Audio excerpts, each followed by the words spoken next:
The text message glowed on Carla's phone screen like a neon sign advertising my own humiliation. Weekend getaway with my ex. Don't wait up. I stood there in my garage at 2 a.m, grease still under my fingernails from working on Mrs. Patterson's ancient Buick, staring at my wife's phone that she'd left charging on my workbench. The semicolon in parenthesis felt like a slap across my 43-year-old face. Who uses a winking emoji when destroying a 15-year marriage? Didn't plan to, I muttered to the empty garage, my voice echoing off the concrete walls lined with tools I'd collected over 2 decades of fixing other people's broken things. Apparently, I couldn't fix my own. Nick Morrison, that's me, master mechanic, small-town nobody. And as of this moment, officially the last person in Millfield to know his wife was screwing around. The irony wasn't lost on me. I could diagnose a failing transmission by sound alone, but I'd missed every warning sign that my marriage was running on empty. Carla's phone buzzed again. Another message from Brandon, with a heart emoji next to his name. Brandon Kemp, junior partner at her law firm, the kind of guy who wore designer suits to impress other people's wives and probably couldn't change a tire if his trust fund depended on it. Can't wait to see you in that red dress. Room 237 at the Pineview Motel? The Pineview Motel. Jesus Christ. If you're going to cheat on your husband, at least have the decency to do it somewhere that doesn't charge by the hour and advertise adult movies on a flickering neon sign. I set her phone down carefully, the way I'd handle a live wire. My hands were steady, mechanic's hands, calloused and scarred from years of honest work. The same hands that had held Carla when she cried about her mother's cancer. The same hands that had built our daughter Kayla's treehouse. The same hands that were about to change the locks on our house. Nothing like a little home renovation at 2 a.m., I thought, pulling my toolbox from the shelf. Thanks, Carla. Our house sat on Maple Street, a tired 2-story colonial that we'd bought when Qley was 5. The neighborhood had seen better days. Half the houses needed new roofs, and the Hendersons' place had been for sale so long, the realtor sign was growing moss. But it was ours. Or it had been ours. I worked methodically, replacing the deadbolt and door handle with surgical precision. Each turn of the screwdriver felt like closing a chapter.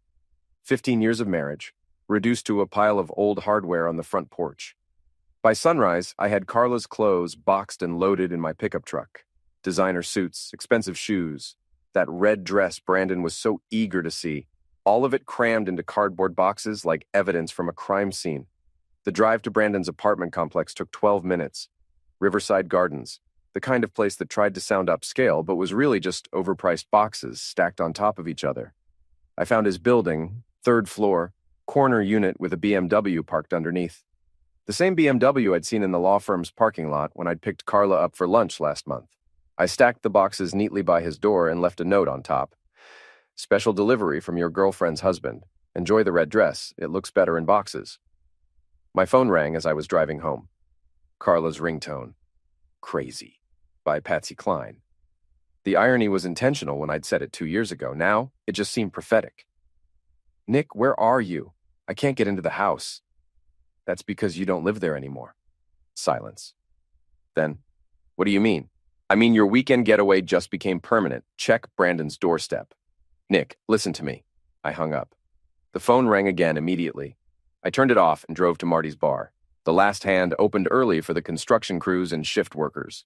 Marty Sullivan had been my best friend since high school, back when we thought we'd conquer the world with nothing but attitude and beer money. He'd become a cop, then a bar owner after a drunk driver ended his patrol days with a shattered hip.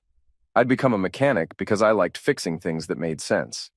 You look like hell, Marty said, sliding a coffee across the bar. The place was empty except for old Pete Garrison nursing his morning beer and watching Sports Center on the corner TV. Carla's been screwing her coworker. Marty's face went through several expressions before settling on resignation. The lawyer guy? Brandon what's-his-face? You knew?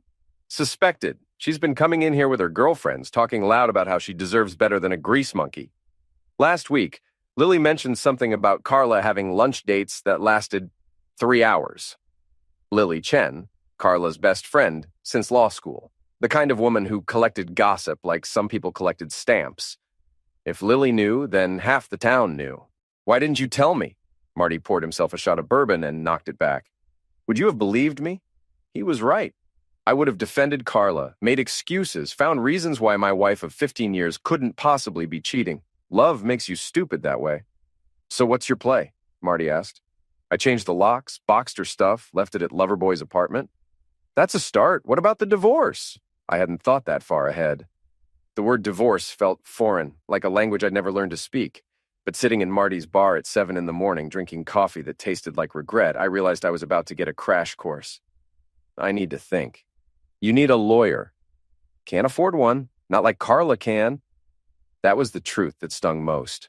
Carla made 3 times my salary, had connections throughout the county legal system, and now she had Brandon whispering strategy in her ear between bedroom sessions. I had calloused hands, a mortgage, and a daughter who was probably going to hate me for breaking up her family. My phone buzzed. A text from my neighbor, Mrs. Graft. Saw Carla crying on the porch this morning. Everything okay? The neighborhood gossip network was already spinning up. By noon, everyone on Maple Street would know that Nick Morrison's wife had locked herself out of her own house. By evening, they'd know why. I finished my coffee and headed home. Carla's BMW was in the driveway, and she was sitting on the porch steps like a refugee from her own life. Her makeup was smeared, her hair disheveled, and she was wearing the same clothes from yesterday. The red dress was probably still in the box at Brandon's place. Nick, please, we need to talk. We needed to talk before you started texting your boyfriend about weekend getaways. Her face went white. You read my messages. You left your phone on my workbench right next to the text about room 237 at the Pineview. She started crying then, the kind of theatrical sobbing that had worked on me for 15 years. But something had changed overnight. Maybe it was the image of her in that motel room, or maybe it was the realization that I'd been the fool in this story for longer than I wanted to admit. It's not what you think. It's exactly what I think. You're screwing Brandon Kemp, and you've been planning this for months. Nick, save it for someone who cares.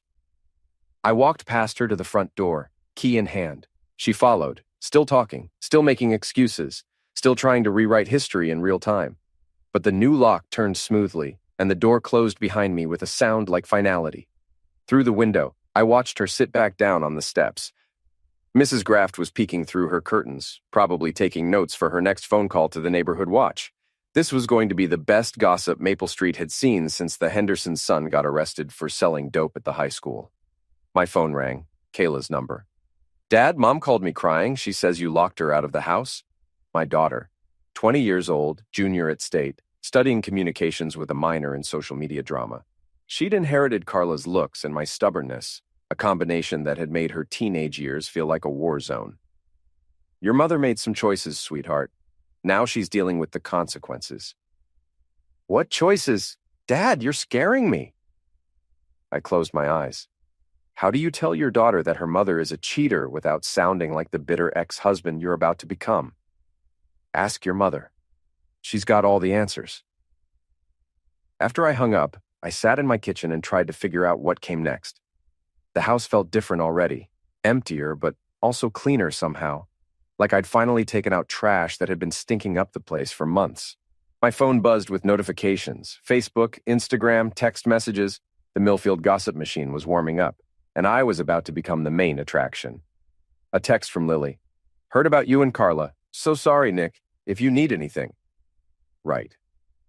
Lily, who'd known about the affair and said nothing. Lily, who'd probably been helping Carla plan her exit strategy over martinis and girl talk. Another text, this one from Brandon. We need to talk. This doesn't have to get ugly. I stared at that message for a long time. Brandon Kemp, Esquire, trying to negotiate with the grease monkey, probably thought he could intimidate me with lawyer speak and empty threats. I typed back, You're right, it's already ugly. Then I turned off my phone and went to work. I had an engine to rebuild, and unlike my marriage, it was something I could actually fix. Monday morning hit Millfield like a hangover. I was under the hood of a '98 Camaro when my phone started buzzing with the kind of persistence that meant trouble. The caller ID showed Carla's number, but I let it go to voicemail while I finished replacing the alternator belt. The garage where I worked, Morrison's Auto Repair, though I only owned half of it, sat on the edge of town where Main Street gave up trying to be important. My business partner, Tom Bradley, had been running the front desk for 20 years and had opinions about everything, especially my personal life. Your wife's been calling every 10 minutes, Tom said, wiping his hands on a rag that had seen better decades. Sounds pretty worked up. Ex-wife, I corrected. though the papers hadn't been filed yet. That was quick. I gave him the abbreviated version while I worked. Tom nodded along like he'd been expecting this conversation for years. Always thought she was too good for her own good, if you know what I mean, he said. The way she'd look at this place when she picked you up, like she was slumming it. That stung, because it was true. Carla had stopped coming to the garage years ago, claiming she was too busy with work, but I'd seen that look Tom mentioned. The way she'd wrinkle her nose at the smell of motor oil and industrial solvent, like honest work, had an odor that offended her. My phone rang again. This time it was a number I didn't recognize. Nick Morrison? This is Patricia Keating from Keating, Walsh & Associates. I represent your wife in her divorce proceedings. That was fast. Less than 48 hours since I'd changed the locks. And Carla already had a lawyer calling. Not just any lawyer. Patricia Keating, the most expensive divorce attorney in 3 counties. She's not my wife anymore, I said. Mr. Morrison, I'm calling to inform you that my client will be seeking an emergency court order to regain access to the marital home. We'd prefer to handle this amicably. Amicably? I almost laughed. Your client was screwing her coworker in a motel room while I was working overtime to pay her credit card bills. Ship sailed on amicable. Mr. Morrison, I understand you're upset. Lady, you have no idea what I am.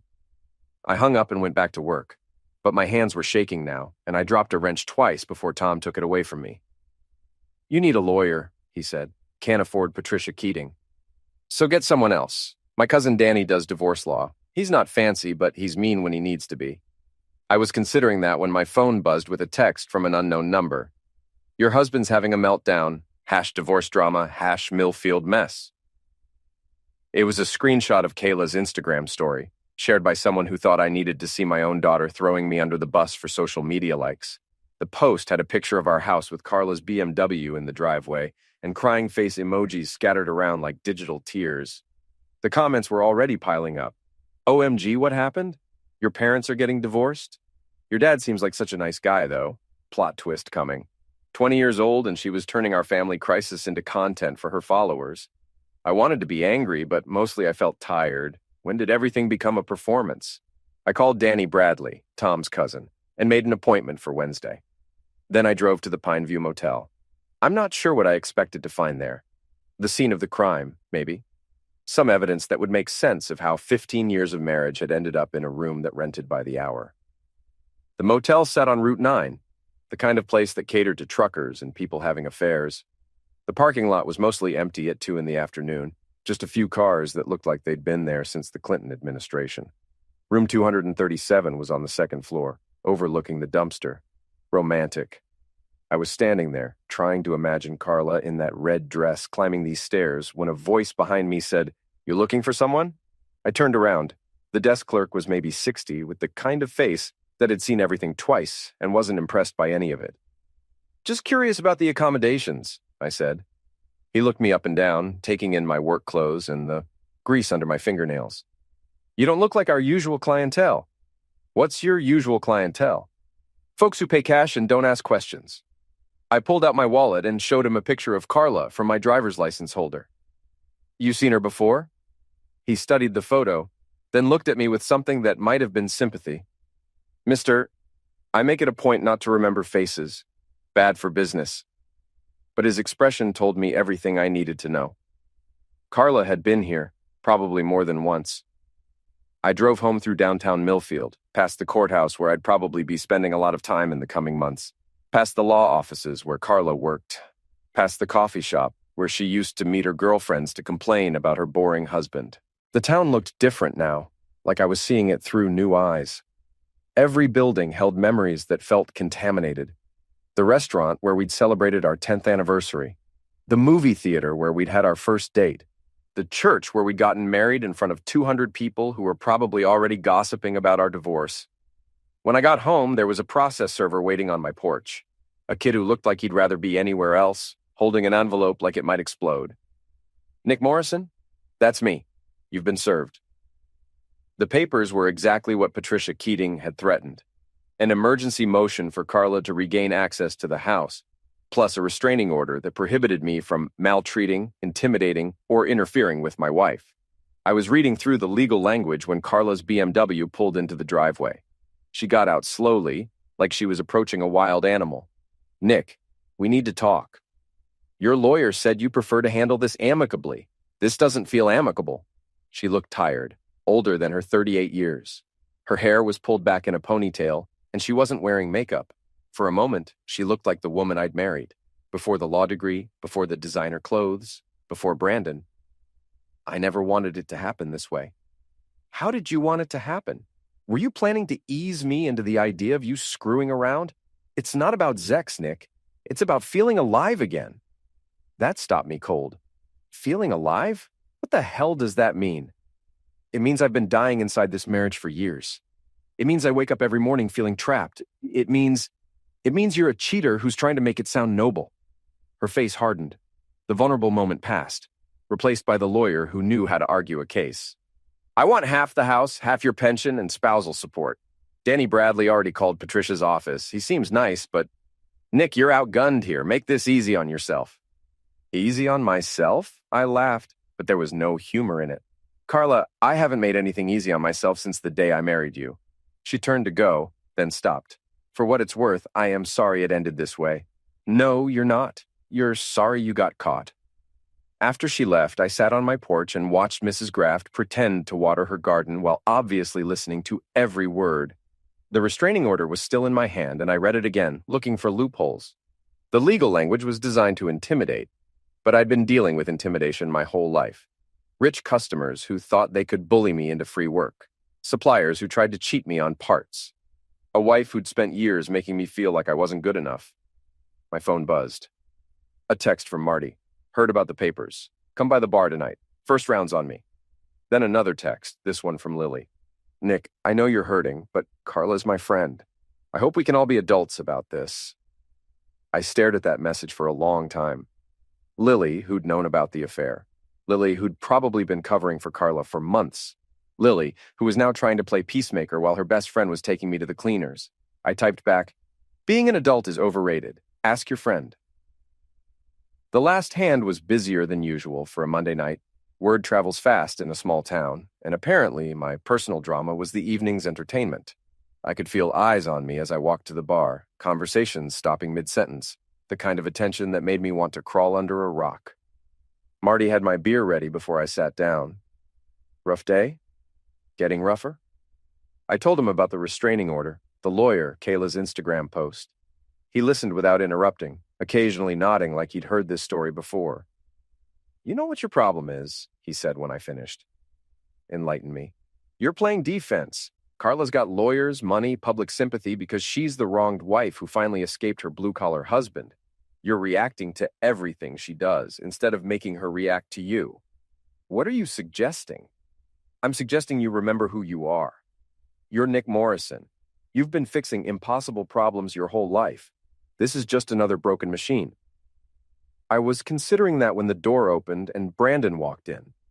He was wearing a suit that probably cost more than I made in a month, looking around the bar like he'd accidentally wandered into a zoo. The conversation stopped entirely. Every eye in the place turned to watch what would happen next. Brandon spotted me and walked over, his lawyer confidence intact, despite being in hostile territory. Nick, I think we should talk. I think you should leave. Look, I know this is awkward. Awkward? I stood up slowly. You're screwing my wife in a motel room and you think it's awkward? The bar was dead silent now. Even the jukebox seemed to be holding its breath. It's not about you, Brandon said, which was possibly the dumbest thing he could have said. It's not about me? You're destroying my marriage? And it's not about me? Your marriage was already over. Carla told me. I didn't plan what happened next. 20 years of working with my hands had given me reflexes that bypassed my brain. My fist connected with Brandon's perfectly straight nose before I'd consciously decided to throw the punch. He went down hard, blood streaming from his nostrils, his expensive suit getting acquainted with the sticky floor of the last hand. Now it's about me, I said. The bar erupted. Half the patrons were cheering, the other half were pulling out their phones to record. Marty was already moving around the bar, but I was walking toward the door. Nick, he called after me. I turned back. Put his drinks on my tab. Outside, I sat in my truck and waited for the adrenaline to fade. My knuckles were already swelling, and I could feel the weight of what I'd just done settling on my shoulders. I'd attacked a lawyer in public, with witnesses and probably video evidence. My phone was already buzzing with notifications. Someone had posted the video to Facebook. The headline read, "Local mechanic decks wife's boyfriend at last hand bar." Great. Now I was internet famous for all the wrong reasons. But as I drove home through the quiet streets of Millfield, I realized something had changed. For the first time in months, maybe years, I didn't feel like I was apologizing for existing. Marty was right. I'd been playing defense my whole marriage. Time to change the game. The video of me punching Brandon had 43,000 views by Wednesday morning. 43,000 people watching Nick Morrison, small-town mechanic, introduce Brandon Kemp's face to the floor of the last hand.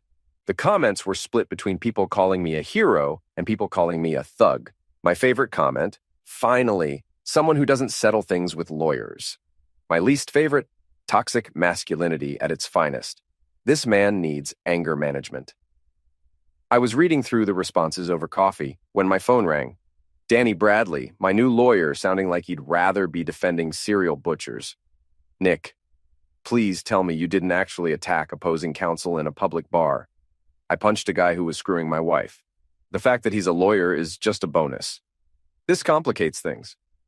"How?" "Carla's team is going to use this to paint you as violent and unstable. They'll argue you're a threat to their client's safety." I thought about that while I watched Mrs. Graft through my kitchen window. She was on her phone, probably giving a play-by-play of my morning routine to whoever would listen.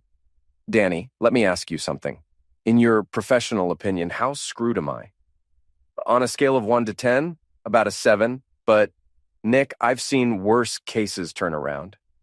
"What would it take to get to a 5? "Stop punching people. Lay low. Let me handle the legal stuff." After I hung up, I drove to work and tried to pretend my life wasn't falling apart in real time. Tom was waiting with a stack of messages and the kind of grin that meant trouble. "You're famous," he said, showing me his phone. The video had made it to YouTube, TikTok, and something called World Star Hip Hop. Great, always wanted to be known for my right hook. Could be worse, could be known for getting punched. He had a point. In the video, Brandon went down like he'd been shot, while I barely moved. Whatever else happened, I'd won that particular exchange. The phone rang constantly all morning.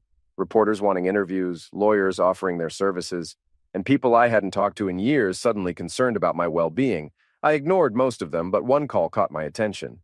"Mr. Morrison? This is Janet Walsh from Channel 7 News. We'd like to get your side of the story." "What story?" "The video of you attacking Brandon Kemp has gone viral. We're doing a segment on domestic disputes in small towns." "It wasn't domestic. It was public." She laughed like I'd made a joke. "Would you be willing to do an on-camera interview?" I was about to say no when something occurred to me. "What kind of questions would you ask?" "Oh, background on the marriage, what led to the confrontation, how you're dealing with the divorce proceedings." "And you'd ask Brandon the same questions?" "If he agrees to an interview, yes." "Set it up." Tom looked at me like I'd lost my mind after I hung up. "You sure about this?" "Nope, but I'm tired of other people telling my story." The interview was scheduled for Friday afternoon at the garage. Janet Walsh turned out to be a sharp-eyed woman in her 40s who'd probably been covering small-town drama since before I got married. She brought a cameraman who looked bored and a producer who kept checking her phone. "We'll start with some basic background," Janet said, adjusting her microphone. "Then move into the events leading up to Monday night." The camera rolled, and she launched into her questions. How long had I been married? When did I first suspect the affair? What was going through my mind when I hit Brandon? I answered honestly, which seemed to surprise her. Most people probably gave her rehearsed sound bites and careful non-answers. I told her about finding the text messages, changing the locks, the restraining order. "Some people are calling you a hero," she said. "Others say you're a bully. How do you respond to that?" "I'm a guy who got tired of being walked on. People can call that whatever they want." "Do you regret punching Mr. Kemp?" I thought about that for a moment. I regret that it took me 15 years to stand up for myself. The interview ran that Friday night right after the weather. They'd edited it down to 3 minutes, but I came across better than I'd expected. Calm, reasonable, a working-class guy who'd been pushed too far. Brandon's interview ran the next night. He looked polished and professional, talking about the unfortunate incident and how violence was never the answer. But something was off. His nose was bandaged, and he kept touching it unconsciously. He looked like what he was, a guy who'd gotten his A kicked and was trying to save face. The public reaction was swift and brutal. Brandon's law firm's Facebook page was flooded with comments calling him a homewrecker. Someone had created a fake Yelp review. Great at breaking up marriages, terrible at taking a punch. But the real damage came from an unexpected source. Saturday morning, I was having breakfast at Mabel's diner when Lily walked in. She looked around nervously, spotted me in my usual booth, and walked over like she was approaching a bomb. "Nick, can we talk?" "Depends on what you want to talk about." She slid into the seat across from me, her hands shaking slightly. "I need to tell you something about Carla and Brandon." "I think I know enough." "No, you don't." She leaned forward, lowering her voice. "The affair started 8 months ago, but Nick, it wasn't just about Zex. They've been planning this divorce for months. Carla's been moving money, hiding assets, building a case. That got my attention." "What kind of case?" "She's been documenting everything. Every time you came home late from work, every time you had a beer with dinner, every argument you two had. She's been painting you as an heavy drinker, an absent husband, potentially violent." "Potentially violent?" "She told Brandon you'd threatened her, said you grabbed her arm during an argument last year." I remembered that argument. Carla had been drinking wine and trying to walk down our steep basement stairs to do laundry. I'd grabbed her arm to keep her from falling. She'd been grateful at the time. "Why are you telling me this?" Lily looked around the diner, making sure no one was listening. "Because I'm tired of being her accomplice. And because after you punched Brandon, she laughed." "She laughed?" "She said it was perfect. Now she had proof you were violent. She was actually happy you punched him." I felt something cold settle in my stomach. She set me up. I don't know if she planned it, but she definitely used it. Lily left after that, but her words stayed with me. I drove home and started looking at my marriage with new eyes. The arguments that had seemed random now looked strategic. The way Carla had pushed my buttons, then acted like the sufferer when I reacted. I called Danny and told him what Lily had said. "Can she testify to that?" he asked. "I don't know. Maybe." "Nick, if what you're telling me is true, this changes everything. Carla's been building a fraud case against you. What do we do about it?" "We build a case against her."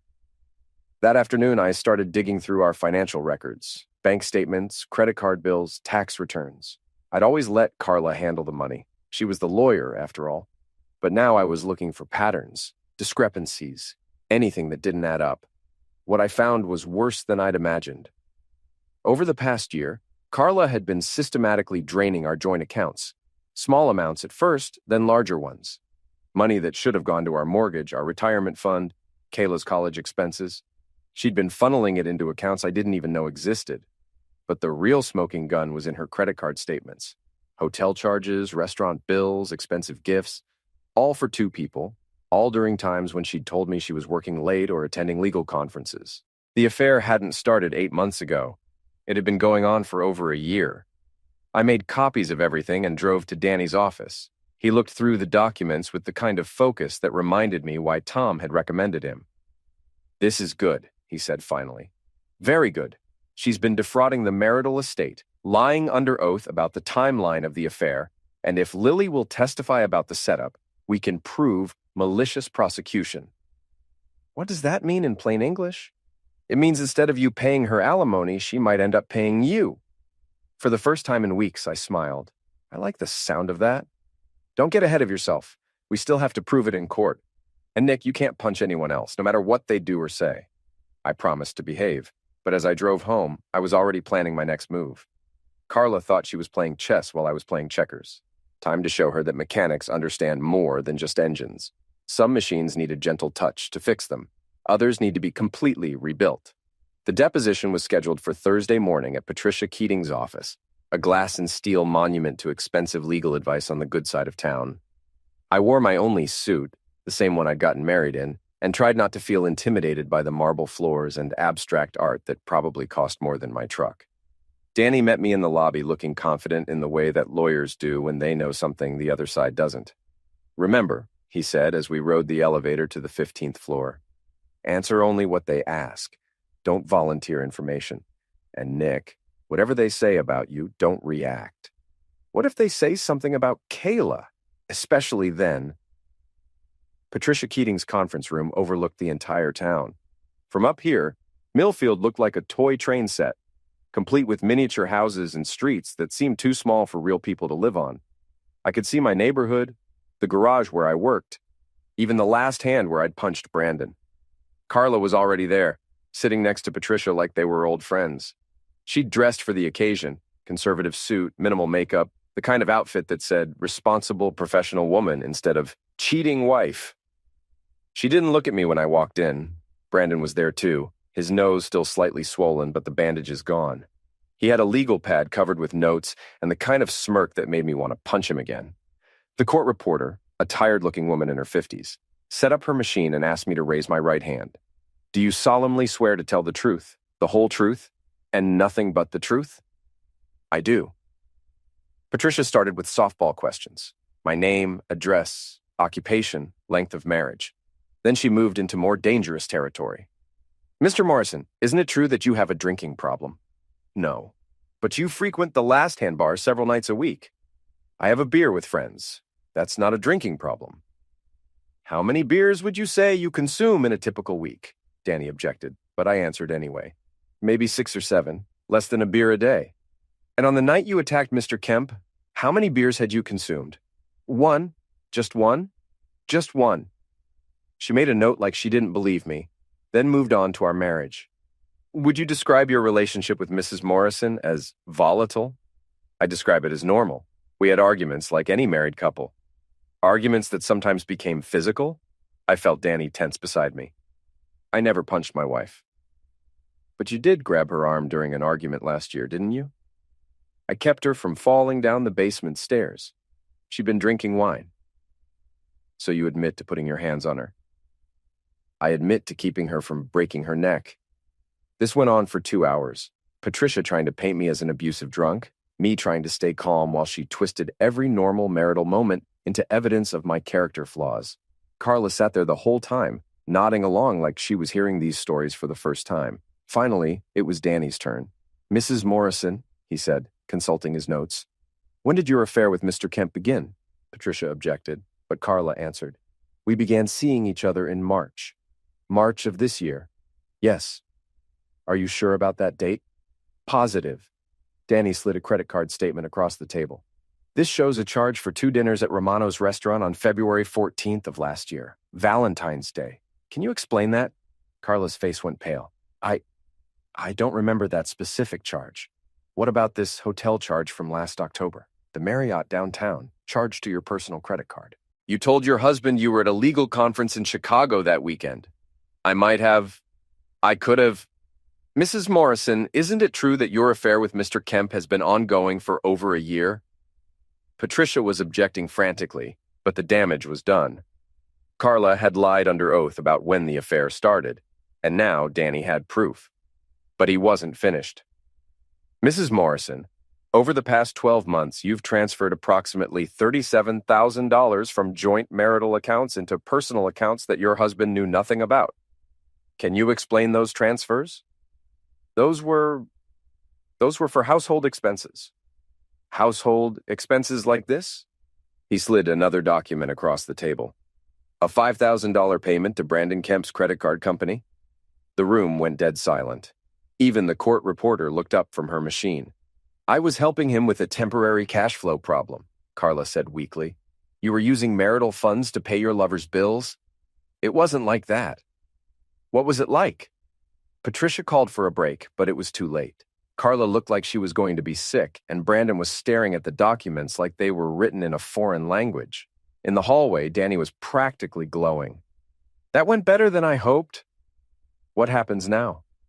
Now they're going to want to settle. Fast. Before this gets any worse for them. He was right.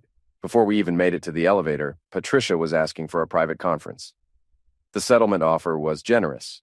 Carla would keep her car and her personal belongings, but I got the house, my pension, and no alimony payments. She would also reimburse the marital estate for the money she'd transferred. What about custody? I asked.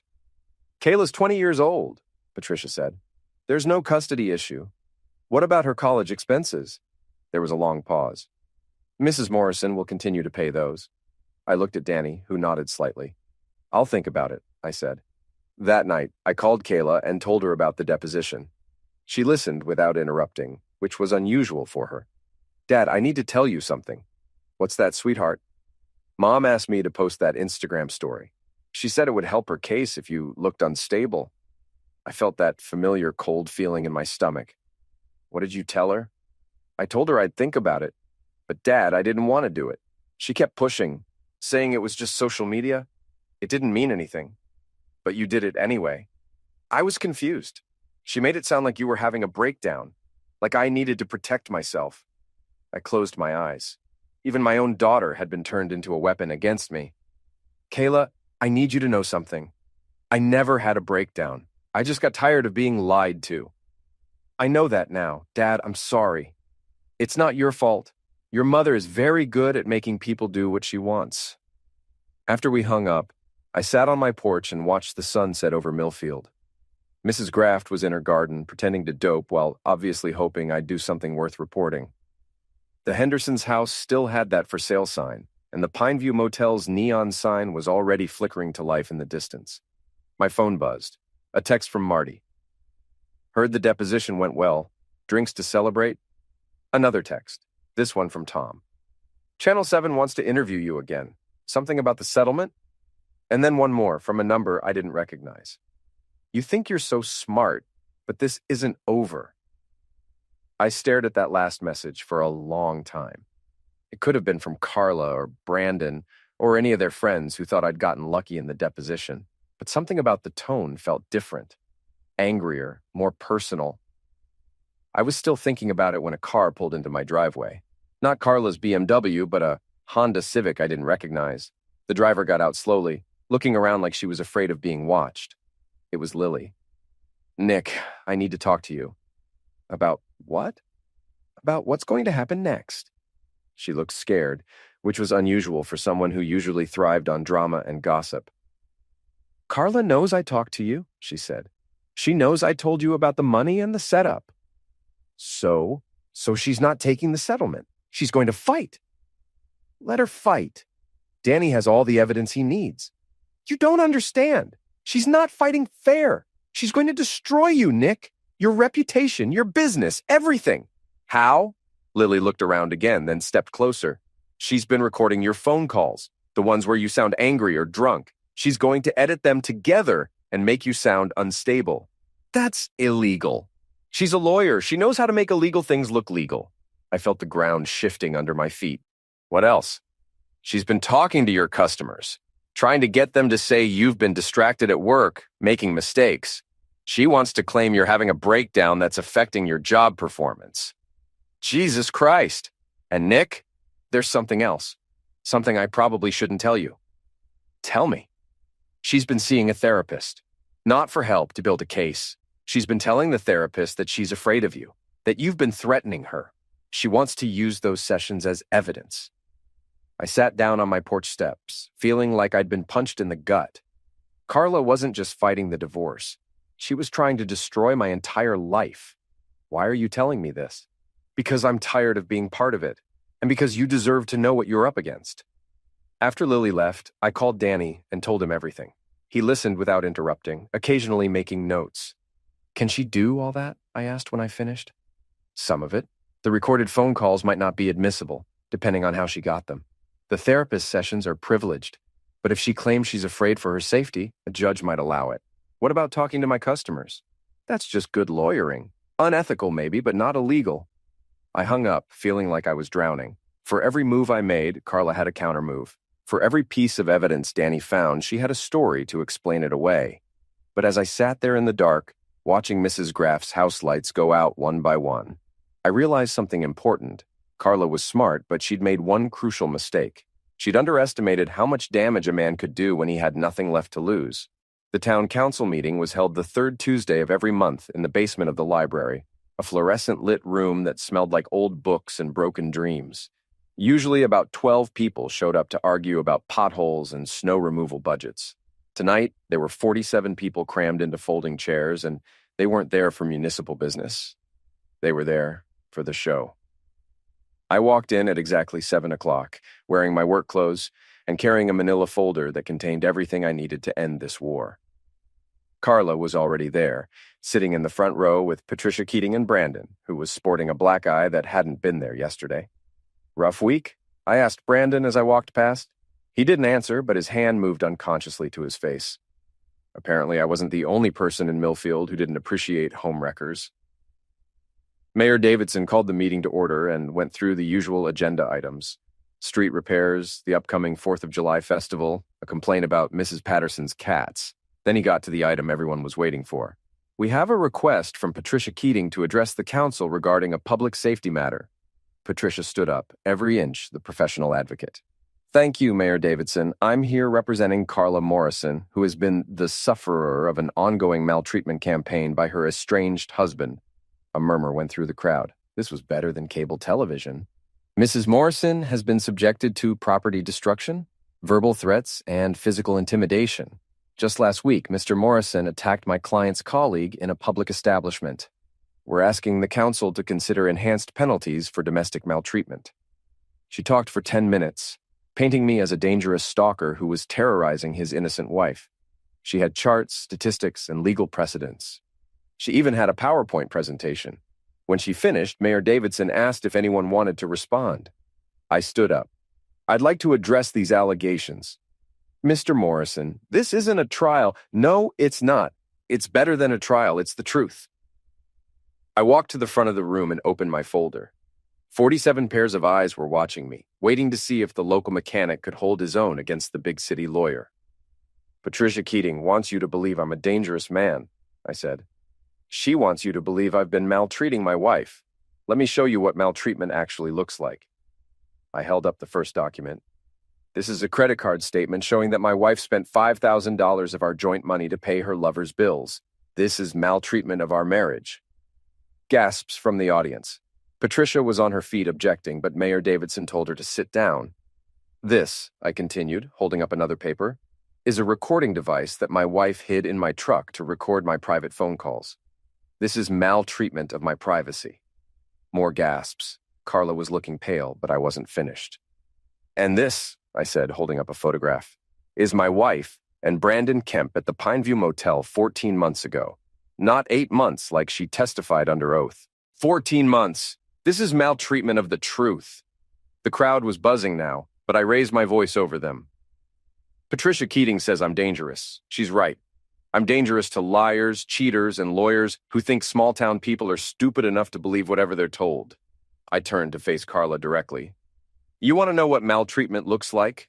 It's spending 15 years married to someone who was planning your destruction from day one. It's finding out your wife has been stealing your money to finance her affair. It's discovering that your own daughter was manipulated into attacking you on social media." Carla was crying now, but they weren't the calculated tears from our porch confrontation. These were real, the kind that came from being exposed in front of everyone who mattered.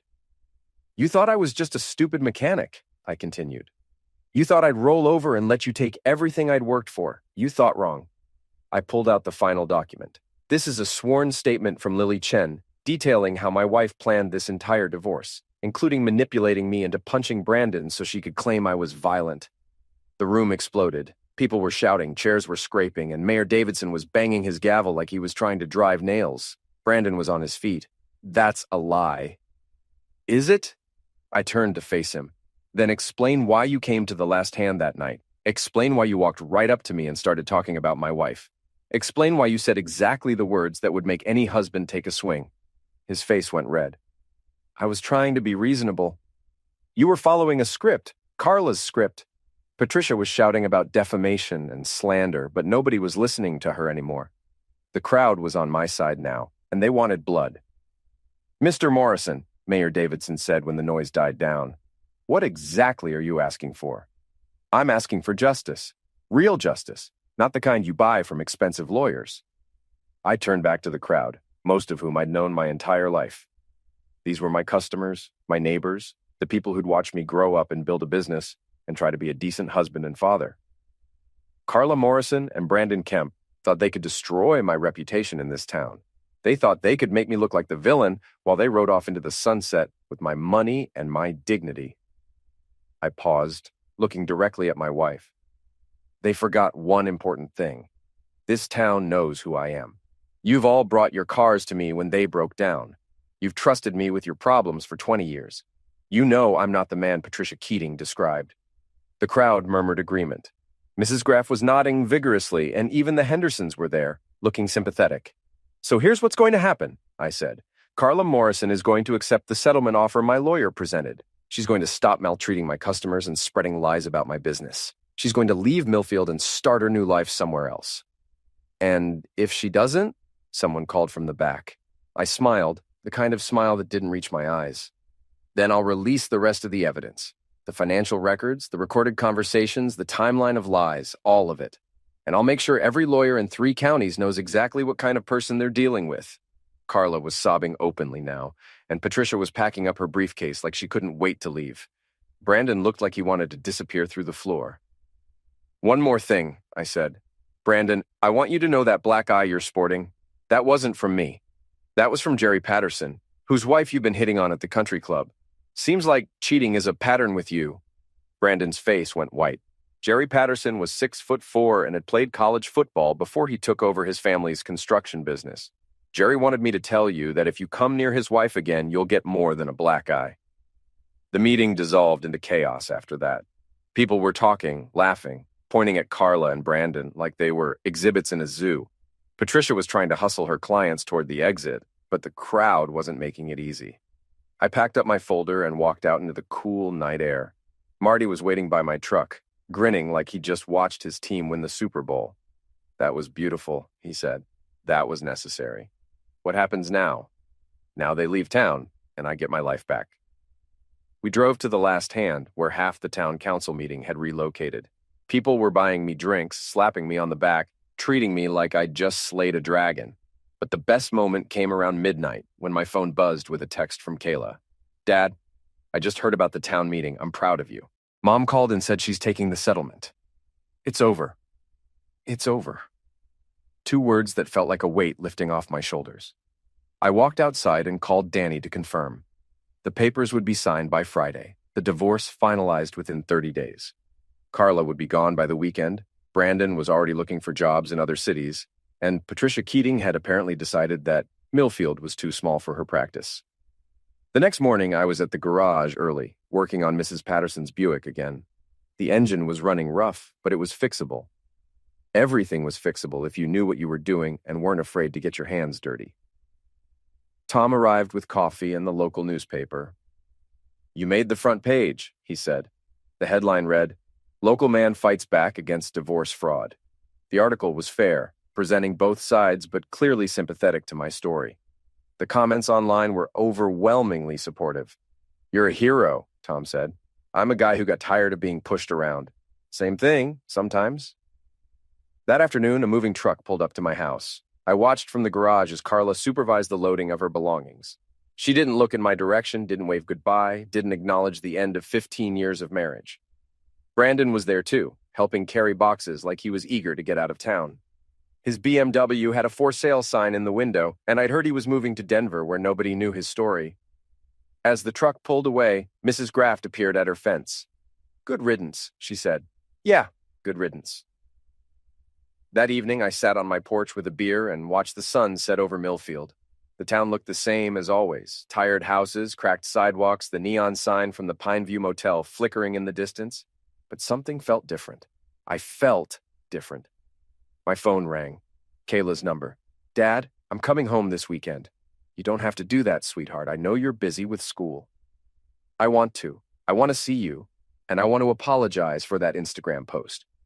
"You already apologized. Not in person.